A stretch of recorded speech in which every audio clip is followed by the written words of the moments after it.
Well then, welcome to those joining us on the Orient Live Debrief. I'm here with Glenn Wilkie and Steph McCaffrey.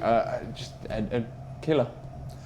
Yeah, really, really disappointing. Apart from the last sort of 15, 20 minutes where we got the ball on the floor and we started to pass it and play our usual type of game, I think a game plan, we were going long too much and we wasn't set up for it. And I think it played into Stevenage's hands. They got like 6, 7 honey monsters in their side and we're just like pumping the ball forward to them.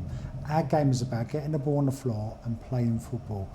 And we didn't do that, and the goals conceded were really disappointing. Similar sort of notions to last season where we conceded a lot of goals from corners at the back post. Done it again today. Just real disappointing. A real bad day at the office today, I think. Absolutely, the 2 goals we conceded fairly early in that second half really kind of wrote the script for the game in the end. Yeah, and I think I'm sad for the guys and sad for the fans because those were 2 moments that were really preventable. And I think if Stevenage are top of the table, there really is no gap between us and them in terms of talent. It's just 2 things, switching on in set pieces, and then the other is being confident enough to play our style of football the whole match instead of the last 15 or 20 minutes. Yeah, I think we had a look at them, looked at the way they play. Listen, hats off to them. They know what their strengths are. They play to their strengths. They're physical. They play long when they have to. They've got some good players. But the biggest thing for me, and the reason they're top of the league, is their attitude, the effort. When they don't have the ball, the amount of work each and every one of their players did off the ball to not give us any kind of space was what good teams are made of, right? They're not outstanding football-wise. Well, I think we're the better footballing side. But the reason they're top of the league is because their work ethic. Are just really disappointed with just how it panned out for us today. Let's play the 2 goals then that came near enough identical. It's frustrating because we can sit here and say it's preventable, but as we've also said, big guys, they're hard to defend against. It's just really, really frustrating, isn't it? It's really frustrating, yeah, and I think their mentality in the press and their mentality on set pieces is what stood out to me. And I think they have some big, like 16 is big, 5 is big, but there's a way to beat players that are big and it's impeding their run so they can't do that.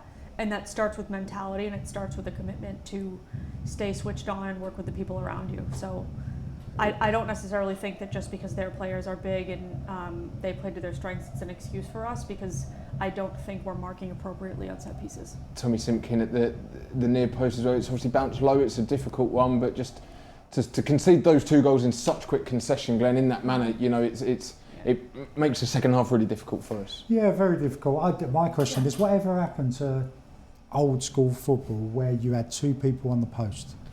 Yeah, and the other thing is... Because both them goals are preventable. If you got 2 people, yes, I know you need the bodies out there marking because they're a big side, but if you got people on the post there, both goals get cleared. And I also think that, I mean, this is a bit of a hot take, but I think the zone on set pieces has gone too far. Like you just saw on their second goal, he was running around the 6 and nobody was there.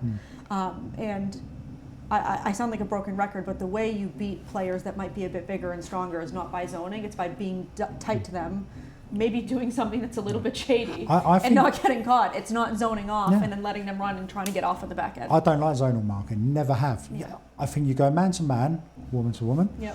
You go, there's the opposition player, you're marking, I'm holding you accountable, do not let them get a free header. If they are going to win the ball, you get up against them and you don't let them have a clear strike at goal, right? Go man for man, woman for woman, and do it that way. Would you have said we were zonal marking there?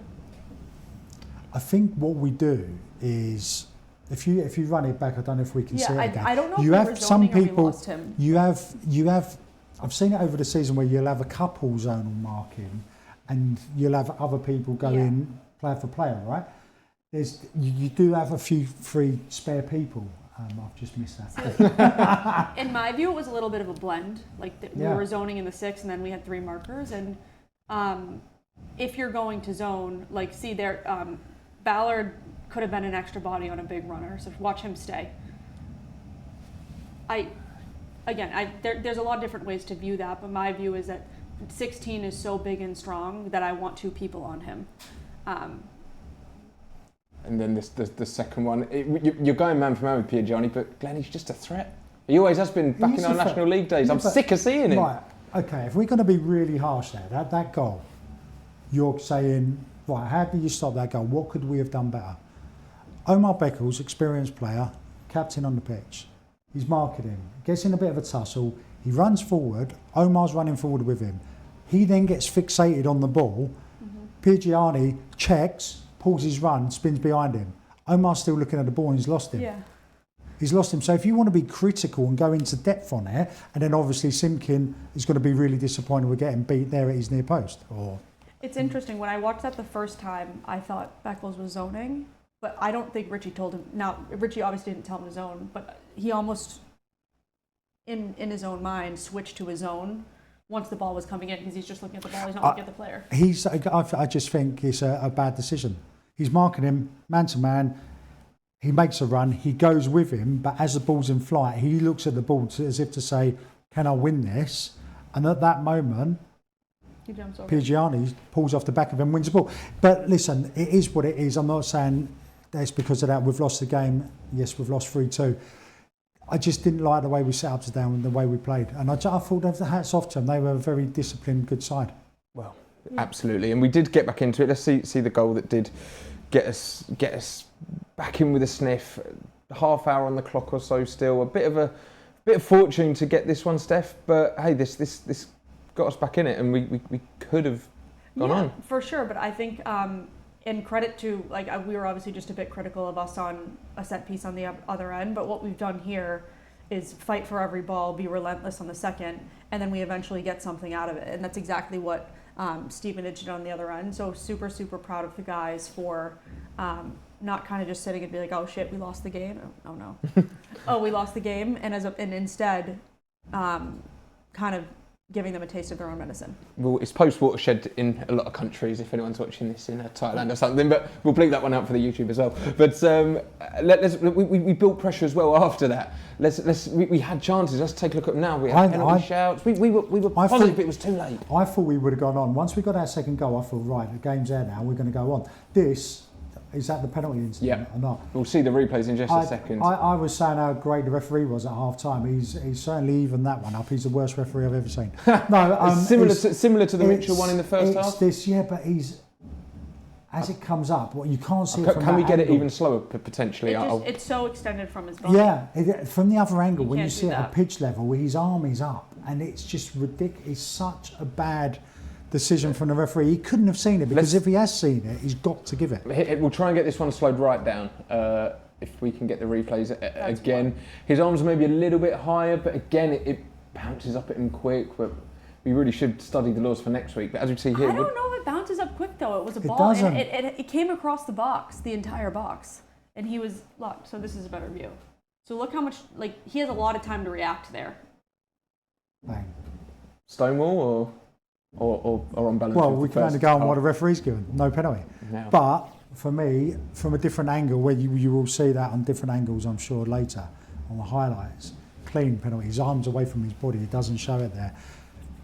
That's one opportunity. We had other chances. The one that gets flashed across goal near the end from a corner where it gets flicked. I think we've got that one next. This was the moment. This was the moment to win it. I think. Talk about when you want to commit bodies into the box in the dying moments. It's like such a good opportunity, and we get the corner. We were pushing, and fair play to the boys. We only got into the game. Yes, Stevenage are trying to shut up shop and not allow us to get our goal, so they're not playing as effectively as they were originally, which allows us to play football. But we kept going. I think that's a foul. Yeah, I think that's a clean foul there, which the referee let so much go. But we should have the chance after it as well. I don't know if we can continue playing that one. It's just, we had that opportunity, and it's that near post corner which the goal came from with a flick, and then we do it again. And it's just, you want someone to take a risk. I think it's a penalty, because I think, who was it? Was it Ballard who was there, who gets pulled down? I think it might have been Ollie O'Neill. Oh, it was Ollie O'Neill maybe, but it's... Same here. Yeah, this should be the chance from the corner coming up in just a moment, but he was maybe being held. It's one of those that you'd never seen given unless Premier League VAR get involved. But if we let this run and see the corner, this was the moment. I think the positive to take from it was it's clear that Richie and the team don't give up, and they do have a no-quit mentality. They really were at it to the very end. So that's This is a chance. It's just that this is the one where I think we all let out a sigh. It's just there. But you've got to be committing bodies. You've got to be like. There's too many people thinking, oh, is it going to come out? It's like, just commit. Someone take a risk. Go in there. You can see here. You see it there? Well, I think it's this angle. O'Neill, yeah, there. He gets pulled back. That's a foul. It's a foul. Does that get given with VAR? Probably, but we'll have VAR. Don't get me started on that. I don't know what they make up the rules every week. It's unfortunate. We could have got something out of the game, even though we didn't play well. I didn't think we played well at all. Stevenage were half decent side. I think the good thing for me was players back from injury. They looked like they came through unscathed. It was a big positive having Ollie O'Neill come back. And then we just got to listen, dust ourselves off, whatever, right next week. I'm going to try and wrap this up quickly, Steph, because I know you're 10 minutes late for your meet time for the Luton Reserve game, which we apologise for. We'll take the blame for that one. A big game here for you and a really good opportunity to show some of the home fans what great stuff is happening with the women's team this season. For sure, yeah. I think we play a really unusual style of football for this level, meaning like we get the ball on the ground, we send numbers forward like no team I've ever seen. Like we'll look back and there will be one person back and 9 people going forward. Yeah, exactly. So I think I would love if people could stay and give us a chance to showcase that. Thank you guys so much for having me. Thank you to the fans for watching. And you normally score about 13 goals, don't you? Hopefully more the same. Is Steph the first full international we've ever had on the show? I think so. You've broken a record. Yeah, thank you for joining us. I'll keep working on my skill set. It's not there yet. It's been a pleasure to have you. And just very quickly then, Glenn, another tough away game. Well, just another tough game. They feel like they're coming thick and fast, but Cardiff away, we're conceding. We need to stand it out and we need to get points and 3 at the board at most. Yeah, I'm travelling down next week. I'll be with the away contingent in the Cardiff City Stadium. Can't wait for it. It's a good game to go, because they're a young team. They've got a very young team. They look to play football. You go and upset them. With the experience we've got, I think we'll do well, and I think we'll be back to getting points next week. And that would be a statement victory for us, of course. That would be a good one to get. Make sure you join us for that one next week here on Orient Live. Once again, a massive thank you to Glenn Wilkie and Steph McCaffrey for joining us in the studio, and thank you for your support. It wasn't to be today, but up the O's.